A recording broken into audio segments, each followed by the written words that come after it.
Olá pessoal, nesse vídeo de hoje nós vamos falar sobre coleta automática de lixo, que é um mecanismo bastante interessante e que é utilizado pela maioria das linguagens modernas para se auxiliar na coleta e na recuperação de áreas de memória que são alocadas e são erroneamente desalocadas ou deixadas de ser utilizadas. E aí nesse caso aparece o que a gente chama de lixo de memória, né? Uma coisa interessante desse mecanismo é que o sistema faz com que essa devolução de uma área que é desperdiçada ou que vira lixo, ela volte para o sistema de forma transparente, né? Então isso desobriga o usuário, o programador, de ter que ficar se preocupando o tempo todo de ter se policiar no uso dessas áreas de memória. Para iniciar, vamos ver um pequeno exemplo.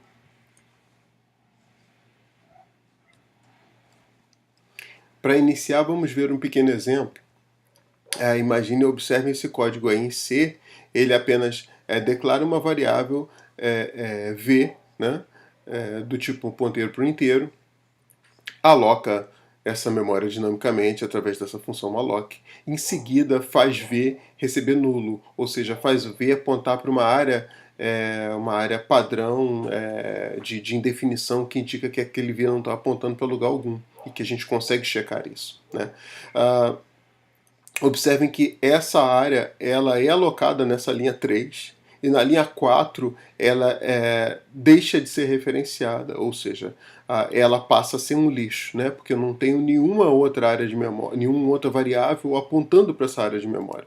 Então, basicamente, o que está acontecendo é, eu tenho o V nessa linha 3 ele passa a apontar para uma área de memória, que é essa caixinha azul aqui. No momento que eu vou para a linha 4, que eu faço o V receber nulo, o V aponta para uma área lá que a gente às vezes simboliza assim como terra, uma área nula, né? E essa área que foi alocada inicialmente, ela deixa de ter esse ponteiro, então eu não tenho ninguém apontando para essa área de memória, então eu não consigo recuperá-la, eu não consigo removê-la, eu não consigo reutilizá-la. Então eu gerei com esse pequeno código aqui um lixo de memória.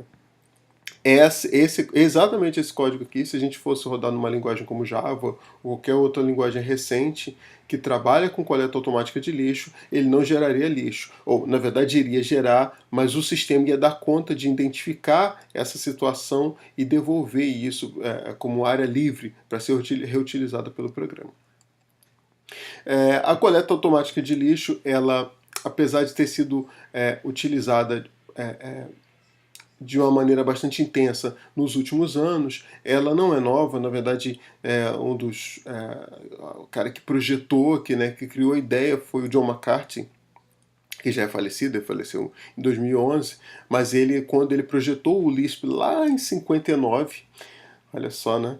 Lá em 59, ele identificou essa dificuldade de se trabalhar com gerência manual de áreas de memória. Então ele projetou esse mecanismo, assim, um algoritmo para fazer essa identificação e essa coleta automática desse lixo gerado, né?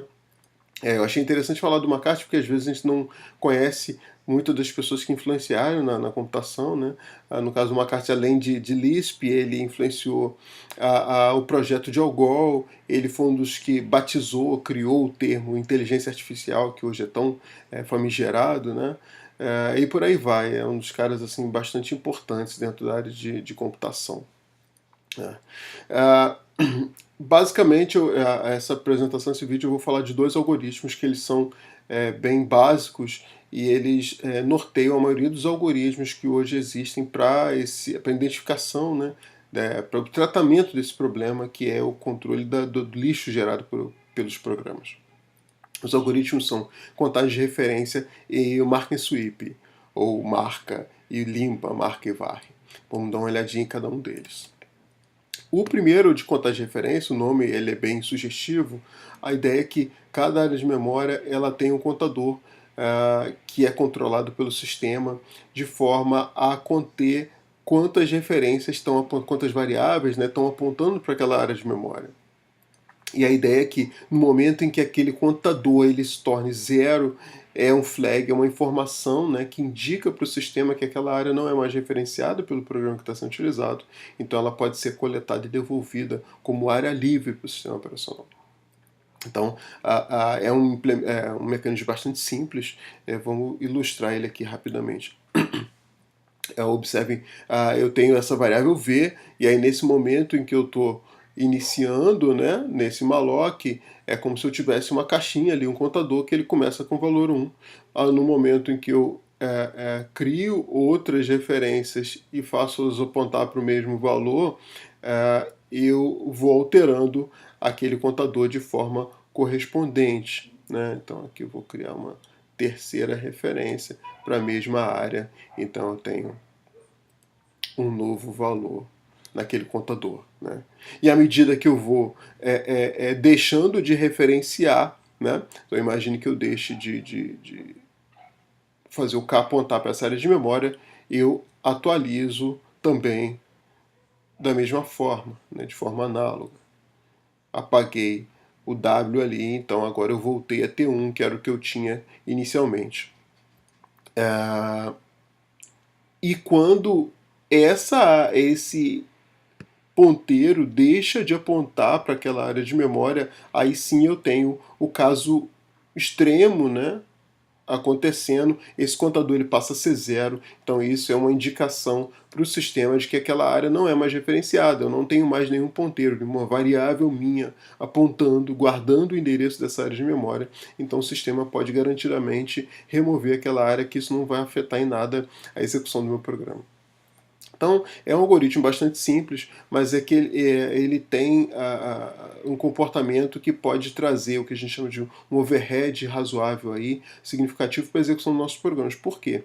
Observe que cada atribuição que eu estou fazendo de ponteiros ao longo do meu programa, o que era uma cópia de endereço pura e simplesmente, agora passa a ser várias instruções, porque eu preciso atualizar um contador, eu preciso verificar se aquele contador virou zero, para aí sim, naquele momento, remover aquela área de memória. Então são várias instruções que são geradas, né?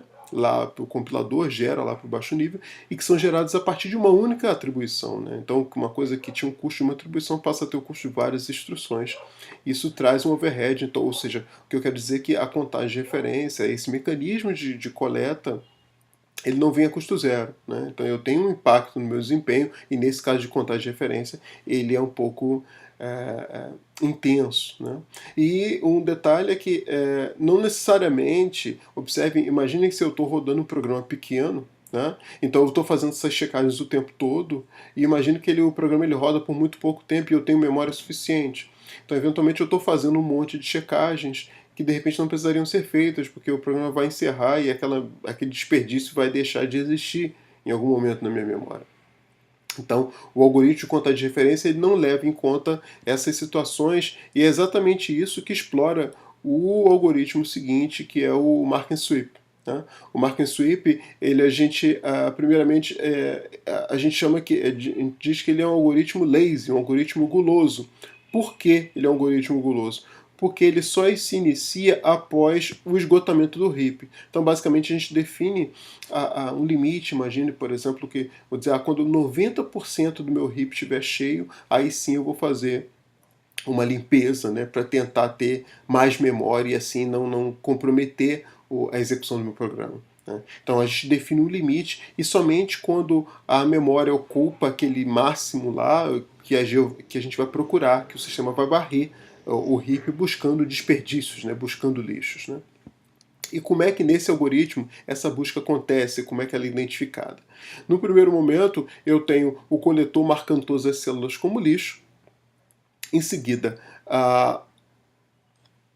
o meu programa, as variáveis que estão visíveis naquele momento do meu programa, elas acessam e que acessam o heap, a gente vai e desmarca aquilo que eu marquei previamente no primeiro passo como lixo. Eu desmarco e aquilo passa a ser uma área válida, né?